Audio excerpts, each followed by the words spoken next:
ये साल है 1932 का। यह है गुजरात का चोरवाड़ गांव। इस गांव के अंदर ये छोटे से घर में ये हीराचंद गोवर्धन भाई अंबानी नाम के इंसान अपने 2 बच्चों और अपनी बीवी के साथ में रहते हैं। अपनी रोजी रोटी चलाने के लिए ये अपने पास के ही इस स्कूल के अंदर पढ़ाते हैं। आज 6 जुलाई 1932 को इनका तीसरा बच्चा पैदा हुआ है और इसका नाम इन्होंने रखा है धीरू भाई अंबानी। और किसी को भी पता नहीं है कि यही लड़का आने वाले समय में इंडिया का सबसे अमीर इंसान बनेगा। सभी लोग इस बच्चे को धीरू बुलाते हैं। अब धीरू 5 साल का हो चुका है और अब इसकी एज हो चुकी है स्कूल में पढ़ने वाली, और इसीलिए हीराचंद जी धीरू को लेकर अपने गांव के सबसे सस्ते स्कूल बहादुर कांजी स्कूल के अंदर लेके गई हैं और इन्होंने धीरू का एडमिशन यहाँ पे करवा दिया है। अब स्कूल में पढ़ते पढ़ते धीरू भाई अंबानी हो चुके हैं 16 साल के और इनको लीडरशिप करना बहुत पसंद है। ये स्कूल की फीस कम करवाना, फार्मर्स को, औरतों को राइट्स दिलाना, ऐसे प्रोटेस्ट में जाते रहते हैं। ये अच्छा काम तो कर रहे हैं लेकिन इससे घर तो नहीं चलता ना। अब हीराचंद जी के 5 बच्चे हो चुके हैं और ये अपने स्कूल की सैलरी से घर नहीं चला पा रहे हैं और धीरू भाई अंबानी गरीबी की जिंदगी जी जी कर परेशान हो चुके हैं। इसलिए धीरू भाई अंबानी ने स्कूल के अंदर जाकर अपनी टीसी ले ली है, यानी कि वो अपने स्कूल से हट चुके हैं और ये करके वो अपने घर पे वापस आ चुकी हैं। धीरू भाई अंबानी के पिता को ये चीज पता चल चुकी है और ये चीज सुन के उन्होंने धीरू भाई अंबानी को अच्छे से डांट और मार लगाई है। लेकिन धीरू भाई अंबानी का कहना है कि मैं इस स्कूल के अंदर नहीं पढ़ूंगा बल्कि मैं अपना धंधा करूंगा। धीरू भाई अंबानी जब स्कूल में पढ़ रहे थे तब इनको हर महीने कुछ रुपए की पॉकेट मनी इनके पिता दिया करते थे और धीरू भाई अंबानी इसको खर्च नहीं करते थे बल्कि उसको अपनी इस गुल्लक के अंदर डाल देते थे।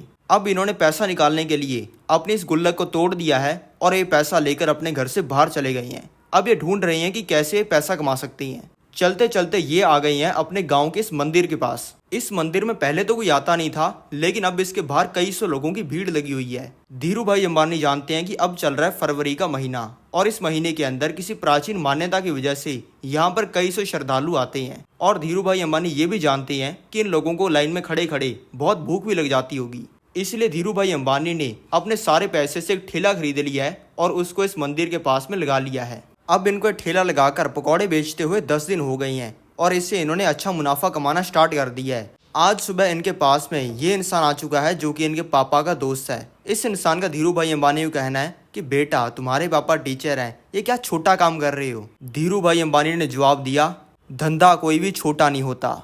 अब इस काम को करते हुए 15 दिन हो चुके हैं और लोगों ने मंदिर में आना बंद कर दिया है। इसलिए धीरू भाई अंबानी ने अपने ठेले को बेच दिया है और सारे पैसे को अपने बैंक में रख दिया है। अब ये पैसा कमाने का कोई और तरीका ढूंढ रही हैं। अब इनको पता चल चुका है कि यमन के अंदर इंडिया से कई गुना ज्यादा पैसा बनता है और धीरू भाई अंबानी ने कई सौ लोगों से जिनकी फैमिली के लोग यमन गए हैं उनसे इस चीज को कन्फर्म भी कर लिया है। अब धीरू भाई अंबानी ने अपने पिता को कन्विंस करके उनकी सारी जिंदगी की सेविंग को यूज करके यमन जाने के लिए टिकट और वीजा खरीद लिया है और अब धीरू भाई अंबानी 16 साल की उम्र में यमन आ चुके हैं और इन्होंने इस शेल कंपनी के पेट्रोल पंप पे काम करना स्टार्ट कर दिया है। अब इस पेट्रोल पंप पे कोई भी इंसान अगर अपनी गाड़ी लेकर 100 रुपए का पेट्रोल भरवाने आ रहा है ना, तो धीरू भाई अंबानी उस इंसान को कह रहे हैं कि सर आपके पास में इतनी बड़ी गाड़ी है, इतने बड़े आप इंसान हो, 100 रुपए का पेट्रोल भरवाओगे, ये तो जल्दी खत्म हो जाएगा, फिर आपको वापस आना पड़ेगा, इसलिए आप 1000 रुपए का पेट्रोल भरवा लो।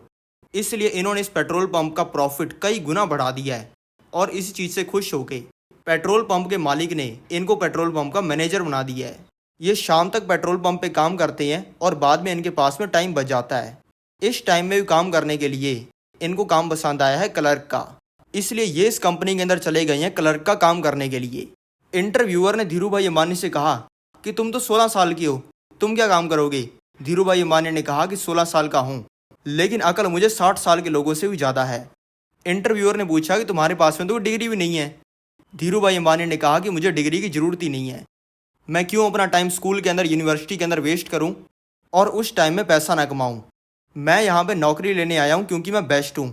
मैं आपके लिए 1 हफ्ता फ्री में काम करूँगा और मैं आपको गारंटी देता हूँ कि 6 महीने के अंदर आप जो भी सेल्स टारगेट सेट करोगे वो मैं तोड़ दूँगा। मैं यहाँ पर पैसा कमाने आया हूँ, आप मुझे नौकरी दो, मैं खुद अमीर बनूंगा, आपको अमीर बनाऊंगा और हम दोनों मजे करेंगे। ये कहने पर तुरंत ही धीरू भाई अंबानी को क्लर्क की जॉब भी मिल गई और इन्होंने एक दिन में 2 जॉब्स करनी स्टार्ट कर दी। अब दोस्तों काम करते हुए चाय पीने की भी जरूरत पड़ती है। धीरू भाई अंबानी के पास में 2 ऑप्शन है, या तो वो ठेले पर 10 पैसे की चाय पिए या फिर 5 स्टार होटल में जाकर 1 रुपए की चाय पिए। धीरू भाई अंबानी रोज 1 रुपया खर्च करके 5 स्टार होटल के अंदर चाय पीते हैं, ये सुनने के लिए कि वहाँ पे अमीर लोग काम क्या करते हैं। आज भी सेम ही दिन है, आज भी ये उसी 5 स्टार होटल में बैठकर 1 रुपए की चाय पी रही हैं। इनके साइड में बैठे ये दो लोग बात कर रहे हैं कि यार जो हमारी यमन कंट्री के अंदर ये चांदी का रियाल सिक्का चलता है, इसमें जो चांदी होती है वो इस सिक्के से भी महंगी होती है। ये 100 रुपए के सिक्के में 110 रुपए की चांदी है, कोई इसको पिघलाने लग जाए तो उसको मजा आ जाए। ये दो लोग तो इस चीज के बारे में मजाक में बात कर रहे थे, लेकिन धीरू भाई अंबानी ने इस चीज को सीरियस ले लिया है और अपनी सारी यमन की कमाई से चीजों को पिघलाने के लिए ये मशीन खरीद ली है और इससे धड़ाधड़ सिक्कों को पिघलाकर उनको चांदी में कन्वर्ट करना स्टार्ट कर दिया है और इस चांदी को सुनारों को बेचना स्टार्ट कर दिया है। और देखते देखते इन्होंने यमन के लाखों सिक्के पिघला दिए हैं, क्योंकि लाखों रुपए के सिक्के पिघलाने पर 10,000 रुपए का प्रॉफिट होता है। लेकिन वहीं पे दूसरी तरफ यमन की सरकार ये सोचकर परेशान हो गई है कि हमारे सारे सिक्के कहाँ पर गए। इन्होंने ये जानने के लिए इन्वेस्टिगेशन करनी स्टार्ट कर दी है और कई महीनों की इन्वेस्टिगेशन के बाद में इनको पता चला है कि लड़का ये काम कर रहा है, क्योंकि तब तक धीरू भाई अंबानी की उम्र 18 साल की हो चुकी थी। इसलिए जब धीरू भाई अंबानी के अड्डे पर पुलिस इन्हें पकड़ने के लिए पहुंची, तब उन्हें पता चला कि ये लड़का तो यहाँ से फरार हो चुका है और अब धीरू भाई अंबानी सारे पैसे को लेकर इंडिया आ चुके हैं। अब धीरू भाई अंबानी 26 साल की उम्र में यमन से फ्लाइट पकड़कर आ चुके हैं मुंबई के अंदर और यहाँ से गुजरात जाने वाली लोकल ट्रेन के डब्बे में बैठकर आ चुके हैं अपने गुजरात के चोरवाड़ गांव में वापस। इनका स्वागत करने के लिए इनकी पूरी फैमिली और गांव के कई सौ लोग आए हैं और इनके स्वागत के लिए ढोल बजाए जा रहे हैं और इनको मालाएं पहनाई जा रही हैं। इसी शोर शराबे के बीच धीरू भाई अंबानी के पिता आ गए हैं और इन्होंने सारा ढोल ढमक्का बंद करवा दिया है और इनके पिता पूछ रहे हैं कि तू यमन से इंडिया आ गया, बहुत बढ़िया बात है, लेकिन कहीं तू वहां की नौकरी तो नहीं छोड़ आया।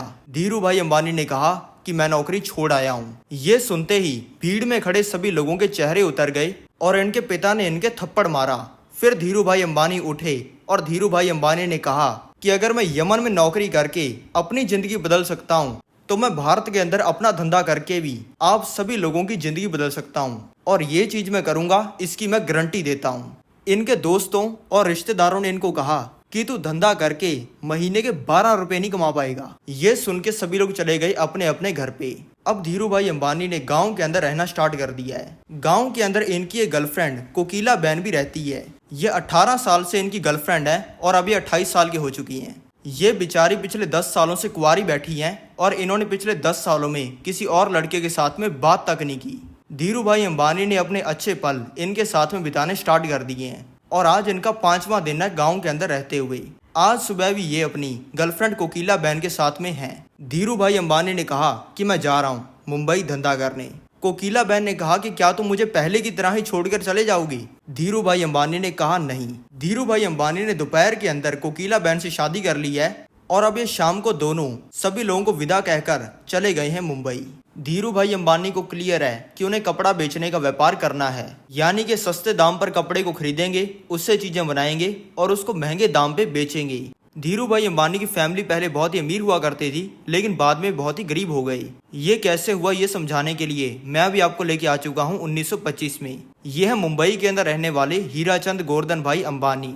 ये करोड़पति बिजनेसमैन है। इनको 19 साल की उम्र में इनको मुंबई के एक बहुत ही अमीर घराने की लड़की ये जिम्ना बेन से प्यार हो गया है और 20 साल की उम्र में इनकी जिम्ना बेन के साथ में शादी हो गई है। लेकिन इसके 1 साल बाद कुछ ऐसा हुआ जिससे धीरू भाई अंबानी के पिता का बिजनेस बर्बाद हो गया और इन दोनों को गुजरात के चोरवाड़ में जाकर बसना पड़ा। यानी कि धीरू भाई अंबानी के भले माता और पिता गरीब हैं, लेकिन इन दोनों के ही रिश्तेदार बहुत ही अमीर हैं और मुंबई के अंदर रहते हैं। अगर कपड़े का व्यापार करना है तो उसके लिए पैसा भी तो चाहिए, लेकिन धीरू भाई अंबानी के पास में पैसा नहीं है। इसलिए इन्होंने अपने मम्मी के साइड से कजिन चंपक लाल दमानी के साथ में पार्टनरशिप करके बिजनेस करने का प्लान बनाया है। सबसे पहले जरूरी है सिंथेटिक कपड़े को खरीदना और ये कपड़ा बिकता है इस फैक्ट्री के अंदर।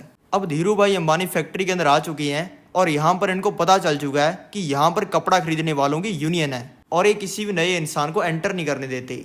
इसलिए धीरू भाई अंबानी को फैक्ट्री से धक्के मार के बाहर निकाल दिया गया है और कहा गया है कि पहले यूनियन के हेड अजान को लाखों रुपए देकर तुम्हें यहाँ पर कपड़ा खरीदने की परमिशन लेनी पड़ेगी। ऐसा करना है तो कल शाम को 6 बजे पास के गोल्फ फील्ड के अंदर जाना और अजान से जाके मिल लेना। अब आ गया है अगला दिन और बज गई हैं 6 और धीरू भाई अंबानी गोल्फ फील्ड के अंदर आ चुकी हैं। धीरू भाई अंबानी ने अजान को बताया कि मैं आपसे परमिशन लेना चाहता हूँ यहाँ से कपड़ा खरीदने के लिए। अजान ने टोटल करके बता दिया कि इतने लाख रुपए लगेंगे। ये सुन के धीरू भाई अंबानी अब इसको समझा रहे हैं कि आप ये इतने लाख रुपए भी तो कमाई करने के लिए ले रहे हो, आप मेरे को एक बार कपड़ा खरीदने की परमिशन दे दो, मैं इन 5 तरीकों से यूनियन की कमाई बढ़ा दूंगा और आपको लाखों नहीं करोड़ों रुपए मिल जाएंगे। अजान ने कहा, ये ले धीरू गोल्फ स्टिक पकड़, यहाँ से 100 फुट आगे वो एक छोटा सा खड्डा है, सिर्फ एक बारी के अंदर इस बॉल को उस खड्डे के अंदर डाल दे, डील पक्की। धीरू भाई अंबानी ने अपने हाथ से बॉल उठा ली है और 100 फुट आगे जाकर अपने हाथ से इस छोटे से खड्डे के अंदर बॉल को डाल दिया है, क्योंकि अजान ने यह नहीं कहा था कि बॉल को स्टिक से ही खड्डे के अंदर डालना है, और ये करते ही इनको परमिशन मिल गई है।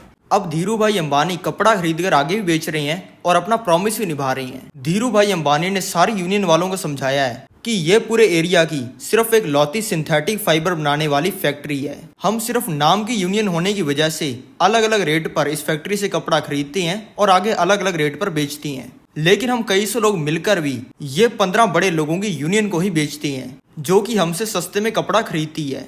यानी कि फैक्ट्री वाले अपनी यूनियन बनाकर हमें महंगा कपड़ा बेच रहे हैं और खरीदार यूनियन बनाकर हमसे सस्ते में कपड़ा खरीद रहे हैं, और हम सबसे ज्यादा मेहनत करते हैं, लेकिन तब भी हम सब गरीब हैं। तो चलो एक असली यूनियन बनाते हैं। अब इन सभी लोगों ने मिलकर फैक्ट्री वालों को कह दिया है कि अब से हम आधे रेट के अंदर कपड़ा खरीदेंगे।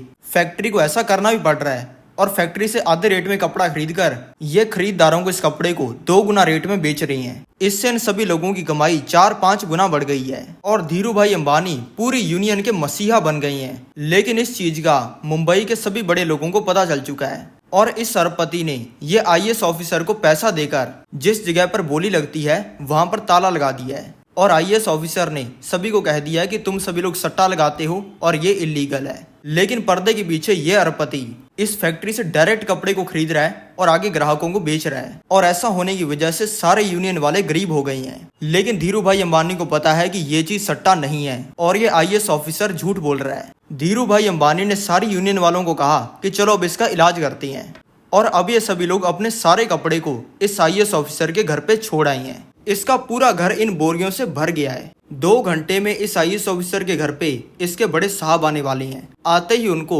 इसकी एक कारतूत का पता लग जाएगा और इसकी नौकरी जाएगी। इसलिए सिर्फ 10 मिनट में धीरू भाई अंबानी के सामने हाथ जोड़ के इसने बोली लगने वाली जगह का ताला खोल दिया है।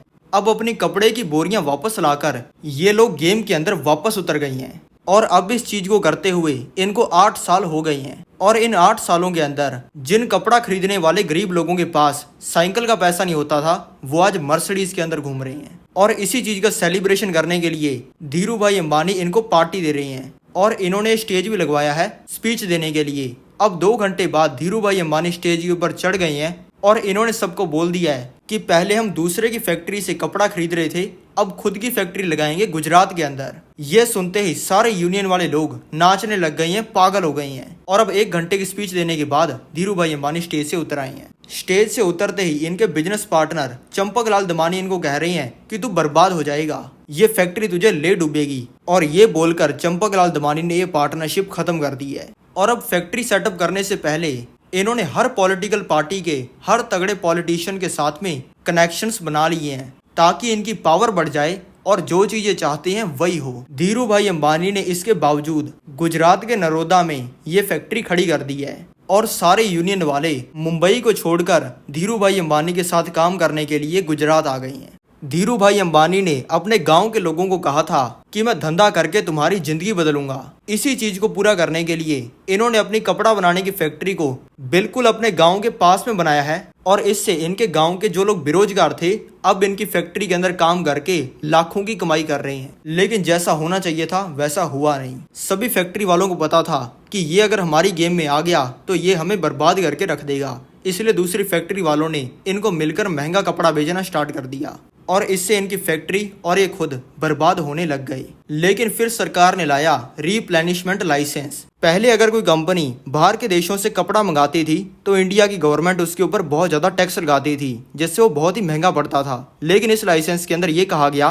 कि आप बाहर के देशों से बहुत ही सस्ते दाम पर कपड़ा मंगा सकते हो, लेकिन आपको उस कपड़े से कुछ बनाकर वापस बाकी देशों के अंदर बेचना पड़ेगा।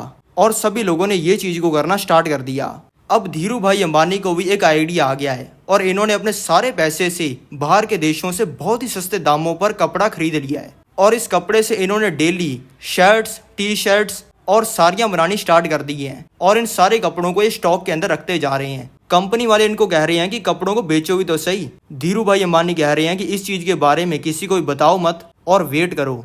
जैसे जैसे ये कपड़े छपते जा रहे हैं और धीरू भाई अंबानी ट्रकों वालों के साथ में डील करके ट्रकों को किराए पर लेते जा रहे हैं और ये डेली ट्रक्स को खरीद भी रहे हैं।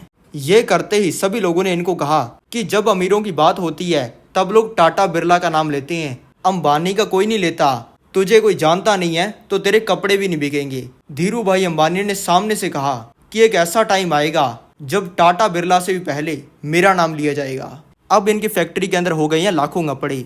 इन्होंने अपने ब्रांड का नाम रखा है विमल और इन्होंने अपने सारे कपड़ों को ट्रकों के अंदर डालकर इंडिया के कपड़ों के व्यापारियों के पास में पहुंचा दिया है। ये इन कपड़ों को कौड़ियों के दाम पर बेच रही हैं और इनकी क्वालिटी नॉर्मल कपड़ों से कई गुना अच्छी है। अब हो चुकी है सुबह और सभी कपड़ों की दुकान वालों ने विमल के कपड़े बेचने स्टार्ट कर दिए हैं। ये कपड़े इतने सस्ते और अच्छी क्वालिटी की हैं कि कपड़ा बेचने वाले लोगों की दुकानों के बाहर कई सौ लोगों की लाइनें लग गई हैं और कई कई दुकानदारों के एक ही दिन के अंदर हजारों कपड़े बिक गए हैं। इसका रिस्पांस देखते हुए शाम तक ही धीरू भाई अंबानी ने इन दुकानों में और कपड़े भिजवा दिए हैं और दुकान वालों ने भी तुरंत ही खरीद लिए हैं। अब सिर्फ 2 दिनों के अंदर ही विमल इतना बड़ा ब्रांड बन गया है कि कोई इंसान बाकी कंपनीज के कपड़ों को हाथ भी नहीं लगा रहा। धीरू भाई अंबानी ने अपने दोस्तों और रिश्तेदारों को जवाब देने के लिए, जो कि कहते थे कि इसका बाप धंधा करके बर्बाद हो गया, ये धंधा करके महीने के 12 रुपए नहीं कमा पाएगा, ये 12 करोड़ रुपए की रोल्स रॉयस फैंटम खरीदी है। सभी फैक्ट्रियों के मालिक मिलकर बात कर रहे हैं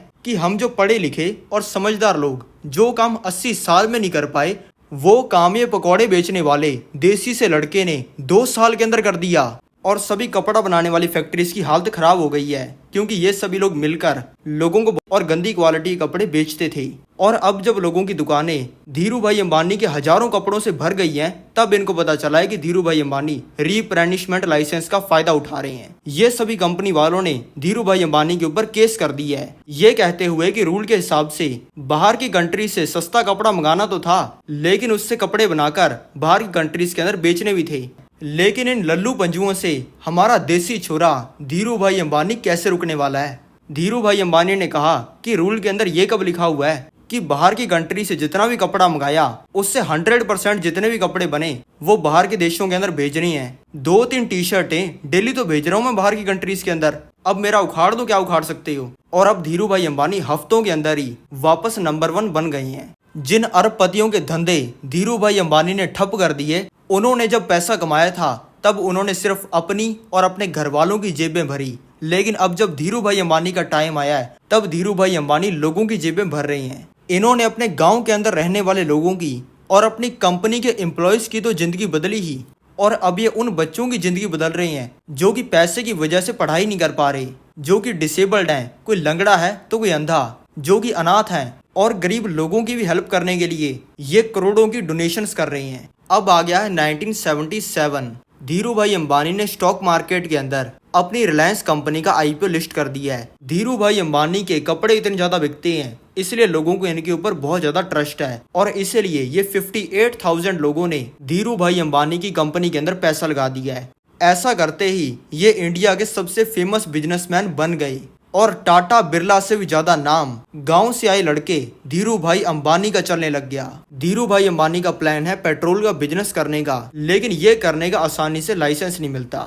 यह है धीरू भाई अंबानी की फैक्ट्री। इसके अंदर बनता है सिंथेटिक फाइबर जैसे कि पॉलिस्टर, और इसको बनाने के लिए इसमें डाला जाता है पॉलीएथिलीन टेलीपथालेट यानी कि एक तरीके का पेट्रोल। धीरू भाई अंबानी ने सरकार को ये बताया है कि मुझे पेट्रोल का लाइसेंस अपने कपड़ों को बनाने के लिए चाहिए, और ये कहते ही इनको लाइसेंस मिल गया है।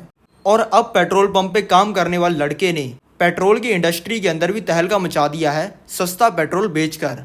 अब साल आ गया है 1986 का और धीरू भाई अंबानी हो चुके हैं 54 ईयर्स की। आज भी एक नॉर्मल सा ही दिन लग रहा है। धीरू भाई अंबानी सुबह 9 बजे उठे हैं। उठते ही इनको दिमाग के अंदर थोड़ा सा दर्द फील हो रहा है, लेकिन इसको भुलाकर ये चले गए हैं अपनी पोती ईशा अंबानी के कमरे में, क्योंकि ये अपने दिन की शुरुआत तब तक नहीं करते हैं जब तक ये अपनी पोती ईशा अंबानी का चेहरा न देख लें। अब ये आ चुके हैं अपने ऑफिस के अंदर और इन्होंने काम करना स्टार्ट कर दिया है, लेकिन अब एकदम से ही इनके दिमाग के अंदर खून जाना बंद हो गया है। इनको चक्कर आने लग गए हैं, इनको क्लियर दिखना बंद हो गया है और ये अपने हाथ पैर को भी कंट्रोल नहीं कर पा रहे हैं। ये देखकर इनके ऑफिस के लोग इनके पास में भागकर आ गए हैं और इनको हॉस्पिटल ले आई हैं। डॉक्टर्स का कहना है कि इनको एक स्ट्रोक आया था और अब ये कोमा के अंदर चले गई हैं और इनका हाथ पैरालाइज हो गया है और अब कोमा के 10वें दिन पे इनको होश आया है। डॉक्टर्स ने कह दिया है कि अब से आप नॉर्मल जिंदगी जी नहीं पाओगे। लेकिन धीरू भाई अंबानी इनकी बात मानने वालों में से कहाँ हैं। धीरू भाई अंबानी ने 3 महीनों के अंदर अपने लाइफस्टाइल को चेंज कर लिया है और ये वापस नॉर्मल हो गई हैं। और अब धीरू भाई अंबानी का एक ऐसा गोल्डन एरा आ गया है कि इन्होंने कपड़े का, पेट्रोल का, टेलीकॉम और रिटेल तक का व्यापार करने वाले हजारों अरबपतियों की, जो कि मिलकर लोगों को लूटते थे, बोलती बंद कर दी है। और इंडिया का बच्चा बच्चा धीरू भाई अंबानी का फैन हो गया है। फोन, टीवी और आर्टिकल से लेकर स्कूल, घर और ऑफिस तक हर जगह पे एक ही नाम चल रहा है, अंबानी। ये इतने बड़े बन चुके हैं कि ये जो स्टेडियम आपको दिख रहा है, जो कि पूरा लोगों से भरा हुआ है, इसके स्टेज के ऊपर कोई मूवी स्टार या फिर नाच गाना करने वाला नहीं, बल्कि धीरू भाई अंबानी खड़े हैं। और ये लोगों से भरे हुए स्टेडियम के अंदर ये जो आपको हजारों लोग दिख रहे हैं, ये सभी धीरू भाई अंबानी की कंपनी रिलायंस के अंदर काम करती हैं। और अगर धीरू भाई अंबानी नॉर्मल लोगों को स्पीच देने लग जाते हैं तो 10 स्टेडियम जितनी जगह भर जाती है। अब साल 2000 आ गया है, धीरू भाई अंबानी की तबीयत खराब रहनी स्टार्ट हो गई है और इनका हॉस्पिटल के अंदर फ्रीक्वेंटली आना जाना लगा रहता है। और अब है साल 2002 की 24 जून। धीरू भाई अंबानी को आज भी एक बहुत ही डेडली स्ट्रोक आया है और तुरंत ही इनको मुंबई के ये ब्रीच कैंडी हॉस्पिटल के अंदर एडमिट करवा दिया गया है। धीरू भाई अंबानी चले गए हैं कोमा के अंदर। इंडिया के हर बच्चे से लेकर बूढ़े तक, जॉब करने वाले से लेकर बिजनेस करने वाले तक, हर इंसान यही दुआ कर रहा है कि धीरू भाई अंबानी को कुछ ना हो। कोमा के अंदर इनको 7 दिन हो गए हैं और दिन आ गया है 6 जुलाई 2002 का। और आज धीरू भाई अंबानी, जो कि बहुत ही गरीब परिवार से थे लेकिन इन्होंने पूरी दुनिया हिला के रख दी थी, उनकी मौत हो गई है।